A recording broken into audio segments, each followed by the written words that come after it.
ઉદ્યોગોના નેટવર્કની એવી કડી જે સીધી પહોંચે છે વડોદરાના હૃદય સુધી. રેલવે સ્ટેશનથી થોડા અંતરે આવેલી એક આલિશાન હોટલ. આ આલિશાન હોટલની અંદર ગ્રુપ રાહે મળેલી મીટિંગો અને આ મીટિંગની અંદર શું થઈ હતી ચર્ચા. મહત્વની કડીઓ એક પછી એક જોડાઈ રહી છે. કાશ્મીરથી આતંકી વડોદરા સુધી આવ્યો. આ એક એક્ટિવ આતંકી હતો. તેને ગુપ્ત મીટિંગો કરી. આ સિક્રેટ મીટિંગ કોની સાથે કરી? વડોદરામાં સંગઠન વધારવા માટે કયું નેટવર્ક ગોઠવવાની ચર્ચા ચાલી? આ સિક્રેટ મીટિંગ કોની સાથે કરવામાં આવી? આ સિક્રેટ મીટિંગ એક્ટિવ કાશ્મીરથી આવેલા આતંકીએ કયા વિસ્તારમાં કોની સાથે કરી? એટીએસની ટીમની પૂછપરછમાં ખુલાસામાં ઘણી બધી વિગતો જે સપાટી પર આવી રહી છે તેનાથી એટીએસની ટીમ પણ ચોંકી ઉઠી છે. જો આ ક્રાઇમ રિપોર્ટમાં.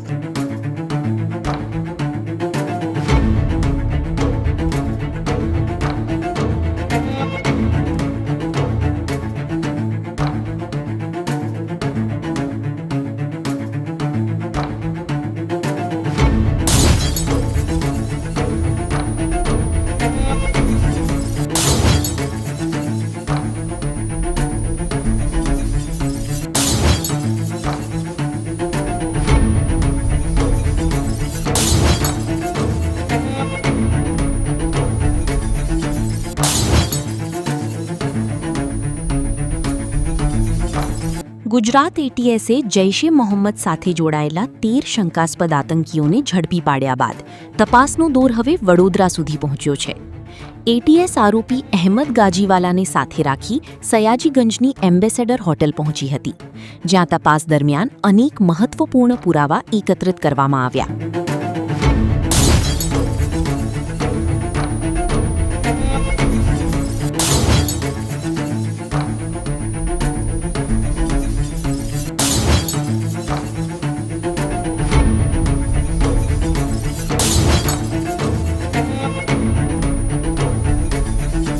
તપાસમાં સામે આવ્યું છે કે એટીએસના 2 આરોપીઓ સયાજીગંજ વિસ્તારમાં આવેલી એમ્બેસેડર હોટલના સર્વન્ટ ક્વાર્ટરમાં રોકાયા હતા.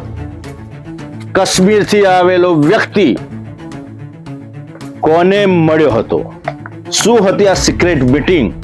તેની પૂછપરછ એટીએસની ટીમ કરી રહી છે. પરંતુ હાલમાં એટીએસની ટીમ સયાજીગંજ વિસ્તાર, રેલવે સ્ટેશન વિસ્તાર અને એમ્બેસેડર હોટલના માલિકની પૂછપરછ કરી હતી. આરોપીઓને સાથે રાખીને તમામ વિસ્તારમાં એટીએસની ટીમે સઘન તપાસ કરી હતી.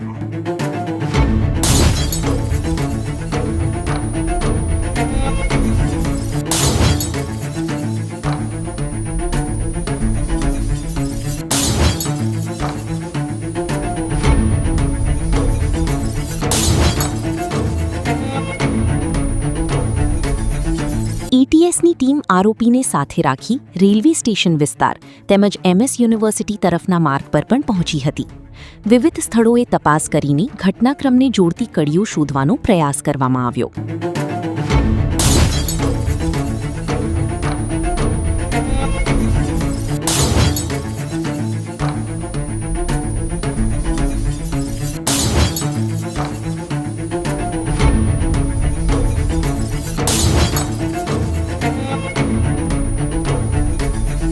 એટીએસે પૂછપરછ કરી એમ્બેસેડર હોટલના માલિકની. તેને એટીએસની ટીમને જણાવ્યું કે તે કોઈને ઓળખતો નથી, પરંતુ હોટલના કોઈ કર્મચારી, કોઈ સર્વન્ટની આતંકીઓ સાથે ઓળખ કે તાર તો નથી જોડાયેલા. તે દિશામાં પણ એટીએસની ટીમ પૂછપરછ કરી રહી છે અને તપાસ કરી રહી છે. વડોદરાનું સીધું કનેક્શન ફરી એક વખત સામે આવતા સૌ કોઈ ચોંકી ઉઠ્યા છે. કાશ્મીરથી આતંકી આવ્યો અને તેને વડોદરાના કોઈ વ્યક્તિ સાથે સિક્રેટ મીટિંગ કરી. વિસ્તાર હતો રેલવે સ્ટેશન અને સયાજીગંજ. ત્યારબાદ આરોપીઓ સર્વન્ટ ક્વાર્ટર, એમ્બેસેડર હોટલમાં રોકાયા હતા. અગાઉ પણ આ જ વિસ્તારની અંદર ગંભીર સવાલો નેટવર્કને લઈને ઊભા થયા હતા. એમ્બેસેડર હોટલ ના માલિકના તાર પણ કોની સાથે જોડાયેલા છે, મધ્યપ્રદેશના કોઈ વ્યક્તિ સાથે, તે દિશામાં પણ તપાસ થવી જરૂરી છે.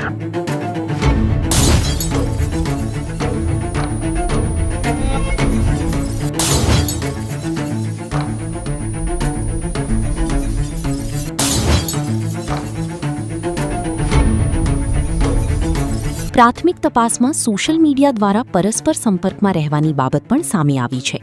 તપાસ એજન્સીઓ વિવિધ સોશિયલ મીડિયા એકાઉન્ટ, સંપર્કો અને ડિજિટલ પુરાવાઓની ચકાસણી કરી રહી છે.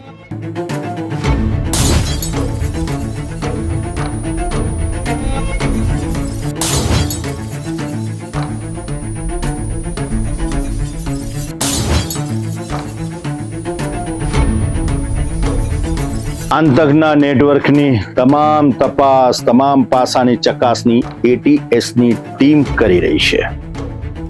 સત્ય ત્યારે જ બહાર આવશે જ્યારે તપાસ પૂર્ણ થશે. ત્યાં સુધી દાવા અને ખુલાસા જ સામે આવતા રહેશે.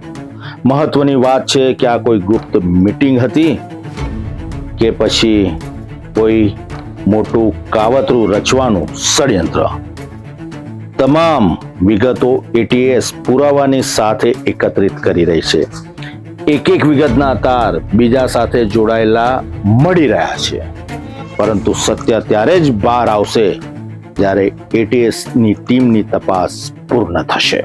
ત્યાં સુધી માત્ર ખુલાસા, આક્ષેપ, આરોપ અને દાવા સાથે જ મુદ્દાનો દોર ચાલુ રહેશે.